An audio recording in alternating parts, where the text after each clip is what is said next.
প্রতিটা মানুষের ঘরটা খুবই জরুরি। কারণ পৃথিবীতে বাস করতে হলে ঘর ছাড়া আসলে বসবাস করা তো যায় না। তাই মানুষের এই ঘরটা হচ্ছে এতটা ইম্পর্টেন্ট একটা বিষয়, যা ভাষায় প্রকাশ করার মতো না। ঠিক তেমনি আমাদের যে মাদারীপুরে একজন প্রতিবন্ধী দম্পতি রয়েছেন, স্বামী স্ত্রী দুইজনে হাঁটতে পারেন না, দেলোয়ার আর শাহিদা। তাদের যে একমাত্র যে সম্বল ছিল একটি ঘর, তা পাটখড়ির বেড়া দিয়ে ঘরটি তৈরি। ওই ঘরটি আসলে গত 2 বছর আগে কালবৈশাখীর ঝড়ে ভেঙে পড়ে। এরপর ওনাদের পক্ষে আর সেই ঘরটি মেরামত করা সম্ভব হয়ে ওঠেনি। আসলে তাদের সেই টাকা নেই, তার কীভাবে ঘরটা তারা তুলবে। এজন্য তারা ঢাকায় একটা বস্তিতে থাকছে।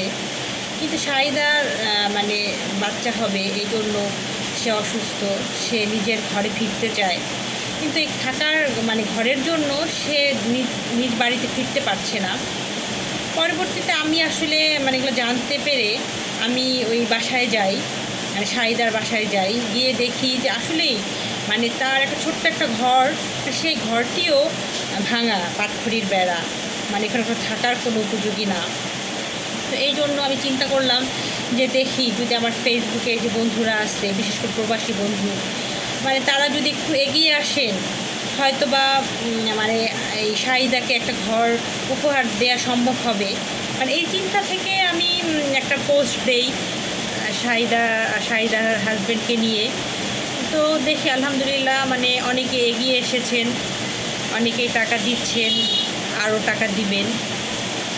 তো এই পর্যন্ত আমি প্রায় 31,600 টাকা সংগ্রহ করতে পেরেছি। এর মধ্যে লন্ডন প্রবাসী আমার বন্ধু, সে 10,000 টাকা দিয়েছেন। তারপর আমার আরেক বন্ধু সৌদি আরব প্রবাসী, তিনি 1,000 টাকা দিয়েছেন।